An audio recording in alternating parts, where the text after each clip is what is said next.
Hey, good morning, y'all. It is Monday, May 18th, 2020. Today, we will be watching my interview with our chef, Matt Broussard. You will have to answer a couple questions, but I try not to include too many. I want you to focus on the interview. It's honestly pretty interesting, I think. And really, it's just the career trajectory for a chef, right? It's really unlike almost any other career that we often hear about in middle school or even high school or even as a teacher that I hear about. So I hope you enjoy it. If you have any questions, as always, please just email me, send me an email, send me a text. And here's my interview with Matt. See you guys. How's it going, man? Hey, it's going well. I'm Marty Bermudez. I sent you the email. Yeah. Sam got us in contact. And like I said, I'm the teacher for Austin Achieve, the STEM teacher. And we've been doing like this online learning for the past couple months, and we're Yeah. getting towards the end of the school year. And I figured, with STEM, we do a lot of cool projects, but it's also like we try to show all these kids like the different career paths that are available to them. Um, Right. and so figured like, hey, let's go ahead and interview some really interesting people. So Cool. like I said, this is gonna be pretty straightforward. I have some questions from the kids. I have questions of my own, but some of these are like curated questions that they wanted me to ask, so some of them might be a little weird. But for the Okay. most part, don't worry, they're not gonna be extremely weird. They're pretty straightforward. And where are you at? Oh, I'm in Austin, Texas. Oh, tight. Okay. Yeah, yeah. So just to start off, Matt, tell me about yourself. What do you do? Where are you from? Well, I'm from Brownsville. That's where I'm from. Nice. That's how Sam knows me. We went to high school together. Yeah. We were in a Okay. band. Yeah. So I'm from Brownsville. I've been cooking probably since I was like 16 in restaurants. So like my junior year of high school, cooking in restaurants, and then out of high school, I thought might as well just do this full time. So I went to culinary school for like a year, and that was in Austin, by the way, culinary school in Austin, and then I cooked all around. Moved back down to Brownsville, cooked at like 3 restaurants on South Padre Island, and went around there. Just opened a restaurant in Brownsville, cooked there, cooked at a country club. It was a good amount of time until I moved to Seattle in 2014. Okay. Is that where So you're at right now? I've been in Seattle for like 6 years, and Gotcha. I just moved from Seattle like 3 weeks ago. So now I'm in Spokane, Washington. Gotcha. Gotcha. Yeah, but I So, was in Seattle cooking for Tom Douglas. He's like the number one in Seattle, like restaurateur wise, and so I wanted to cook for him. So I got the Texas senator to send a letter to him, like recommendation and all that, and yeah. I've been cooking it for him ever since. I ended up cooking at all 15 restaurants he owns now. Like that was my job, to go work at all of them whenever, wherever, anytime I'm needed. And it was pretty hectic, of course, but great experience. I mean, Yeah. while doing that though, I was building this social presence, I guess you could call it. Just kind of sharing anything I'm learning, and it kind of just sprung up and grew into what it is now. And the whole like Seattle 30 under 30 thing I got, that rating sort of skyrocketed it. And I mean, yeah, I've just been doing that ever since, just creating content on my off time, and working in the restaurants, just trying to grow, Yeah. it's Did, all did I'm you doing. have whenever you started that social presence? Like, did you have that in mind that it was gonna like blow up that big? No, not really, honestly. It was just like, sort of like I need to document the stuff I'm learning and the dishes I have going on. And that's pretty much it. And just sort of start becoming a thing. And then I thought, well, I could turn it into something. So I started being consistent with it, learning from photographers, videographers. And then I got my first brand deal, which that like blew my mind. That was a long time ago, because I only charged like $200. That was like so exciting for me. Yeah. Like, so that was really cool. And then, now it's just like a full-time thing for me, just doing the social. And my job is interesting now. It's an interesting job.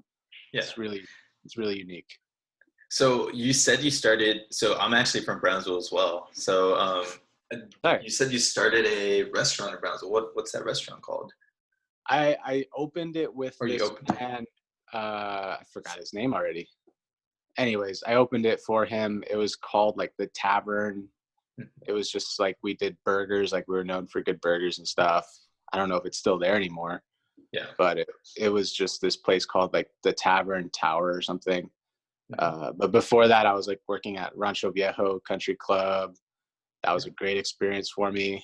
My chef told me to get out of Texas, go learn. Yeah. I mean, I worked at South Padre for if you're from there, you probably know what Pirates Landing is and Pier 19. I Yeah. worked for that whole local thing at all of them. And I also did like consulting for a while, but you know, I just needed to get out and grow. So moved to Seattle. It's great food. Um, yeah, I bet. So what kind of like why did you become a chef? What pushed you in that direction? You know what? I don't know. I wanted to do music. I think I just wanted to stay like just playing music. Like when I was going to culinary school in Austin, I did play some gigs. But you know, it was just something I loved to do, and I thought maybe I could just turn this into a job. And I was doing it while I was in high school. I was like, so this is cool. I could do this, and yeah, it just sort of fell in my lap. My grandma always taught me about cooking when I was younger, and being from Brownsville, the normal food is like, you know, tacos or whatever, but my grandma, she's Syrian, so I always knew about like different foods, so that was sort of exciting to me. Of course, up here, like anyone knows about dolmas, but in Brownsville they don't. So I mean, it was cool to know about certain foods that people didn't know about, and that just sort of got me into cooking as well. And that's what made me want to keep going, you know.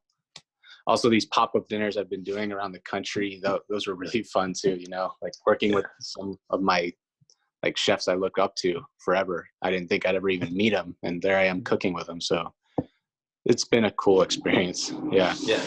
What does like one of those pop-up dinners look like necessarily? So for example, do you know who Marcus Samuelson is? No, I don't. He's this man he's a judge on this show called Chopped, and he's mainly known for that. But he was just a great chef in New York from this restaurant called Aquavit, and I met him and just went like to New York, go to his restaurant, create a menu, cook it for one night only with him alongside, and you know, just sort of like make it a fun night. You know, meet the people, create a fun dish that you would never like normally do because it's for one night. You could do something fun. Network, of course. Yeah, it's interesting. A pop-up dinner is something that you can like go all out because it's not going to be every day. You know, Yeah. so yeah, Nice. That's awesome. So yeah, like yeah. growing up, did cooking come natural to you? I guess so. I mean, when I was like 8, my grandma taught me how to Mhm. baste an egg with bacon Mhm. fat. So, and it was like something I was really interested in the beginning. You know, Mhm. she always told me I couldn't cook until my belly button would reach the stove. So it was just something I was always interested in. You know, Yeah. yeah. Yeah. So, what do you think? What's the, I guess it's like a two-sided question. What's the favorite thing about your job? And what is the most difficult thing about your job? Well, my current job, my most favorite thing is probably the amount of creativity that I get to use right now. Because right now I'm just full time making videos for Spiceology and True Cooks. Mhm. In my world, they're really big, and it's really exciting. So Yeah. I would say the fun part is just being able to be creative all the time, just making cooking videos. The most challenging part is being creative, just you know, having to come up with that next thing, always having to do that. So I mean, it's kind of bittersweet, I would Yeah. say. Yeah. Yeah. What inspires some of those dishes that you're trying to be creative with?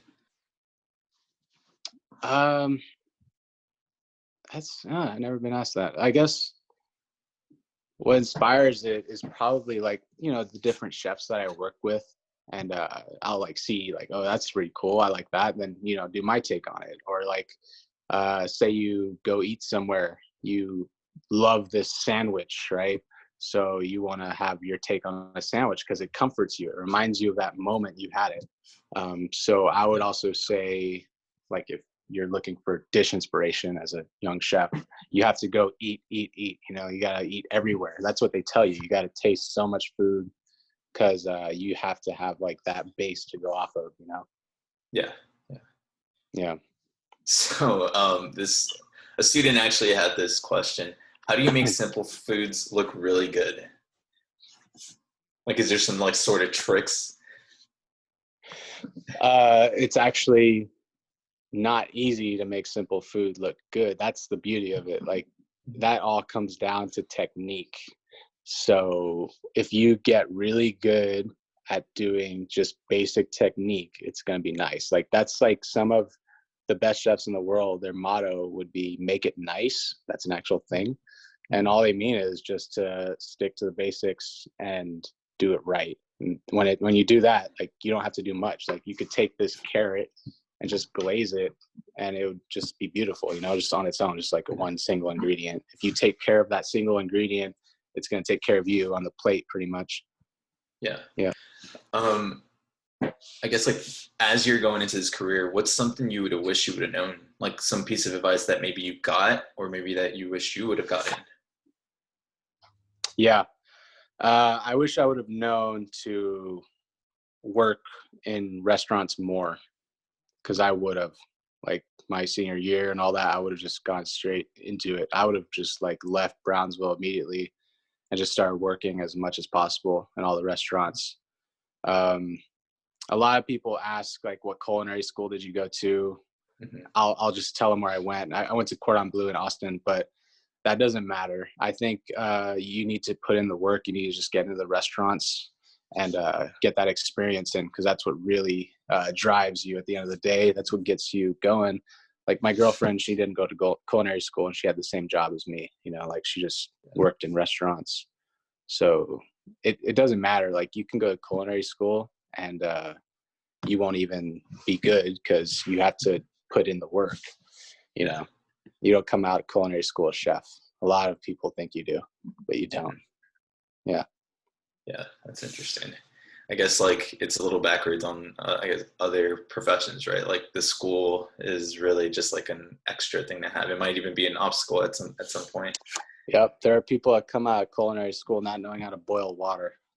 Oh man, Yeah. that's incredible.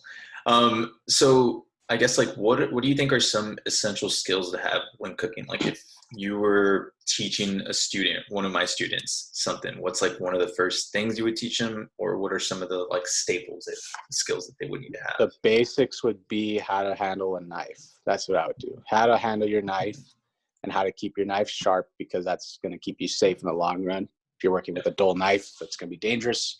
So I would probably teach them how to say, how to use a whetstone, how to keep, you know, these guys sharp. Um, I would teach them about, of course, food safety, you know, like the danger zone and what temperatures to cook certain things. Yeah. I would probably show them like what books to read, like Harold McGee, this guy's the best right here. Um, you know, just certain things like that. Mhm. Yeah, just So, basics like knives. yeah. So what are some of your favorite dishes to make? Slash, what are some favorite dishes you like to eat? Um, well, I just love making a steak with butter. Simple. That's something I'll do at like midnight. Just throw a steak on the cast iron. I love a good cochinita pibil. I love tacos. I love making flour tortilla, breakfast tacos. It's so simple. It's just, you know, bacon, fat, flour, water, salt, flour tortillas. There you go. Yeah. Yeah, that's probably something I just love to eat is just flour tortilla, breakfast tacos. Yeah. Do you have a go-to method for your steak? For my steak, yeah. Yeah. So, like, say I'm cooking a New York strip, I will take the steak sideways like this, fat side down, lay it down on the cast iron skillet, like medium heat, so the fat starts to render. Then I'll bump that heat up all the way, slap it down, both sides, obviously, however you want it, but just always salt and pepper. Yeah. Oh, sorry, yeah, random call from someone. Okay, yeah, just always salt and pepper. That's it. Mhm. Yeah. Then of course baste it with butter, some fresh thyme, garlic. Yeah, that's my go-to. Nice. Nice. Keep it Yeah. simple. I like it. Yep. Exactly. So in your opinion, what are some of the most common mistakes either like new cooks in your world or novice cooks make? Most common mistakes is this is very common actually, is cooks that will automatically assume that they know everything and they can make any judgment call on their own. I've seen it plenty of times. There's even cooks that are in their 50s that assume they know everything. And Mhm. you could tell they've been like that for a while because they don't know pretty much anything. Yeah. So, I mean, those guys that pretend like they know everything are never going to learn because they're not going to ask questions. So one of the most important things as a cook, this is something one of my mentors in Brownsville always told me before I was like cooking, is to stay humble. So if you're going to stay humble, you're always going to ask questions, which means you're always going to learn. So just be humble, really, I would say. Yeah. That's a strong suit. I feel like that's really good advice just in general for like almost any Yeah, profession. seriously. That's Yeah. awesome. Yeah. Um, Here, I guess something else. What are here, one sec. How okay, here it is. How do you manage and handle criticism over the food you make? Like whether it's Um, good criticism or bad criticism. what's good, Chris? Yeah, that's a good question. Well, for one, I don't take criticism from followers because they don't Yeah. know anything. They'll just say Yeah. whatever they want. Like, say if I'm with a chef or a friend of mine that's a chef, I'll, ask them like, "Hey, what do you think about this? More salt, more acid, whatever," and I'll take that into account. Like we'll usually all huddle up and try a dish together and see what it needs or what we can add, something crunchy or more color or whatever. So I mean, you got to be good about taking criticism. You got to ask because the dish is never going to be perfect. It can always get better. You can always add Yeah. something more. Yeah. I mean, I've done pop-up dinners where I've done the same dish over and over again because I want to keep perfecting that dish, you know. So that's something I'll usually take into account is chefs like critiques. Yeah. Yeah, no, that's awesome.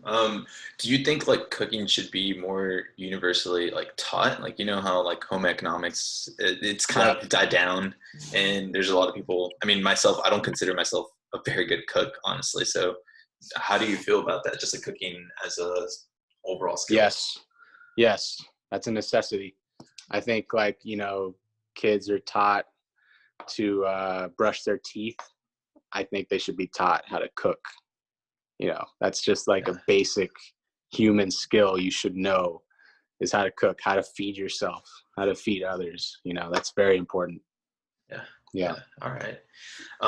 All right, man. I don't have any more questions like from the students. But and I mean, I don't want to take too much of your time, honestly. Oh, you're good, man. Yeah. So what are what are some techniques that you've learned like over the course of like your time period, like from the chefs that you work with, or what are some like lifelong, I guess, lessons that my students can take from that? I mean, it just comes down to what I said earlier is just being humble Hmm. because then you'll learn.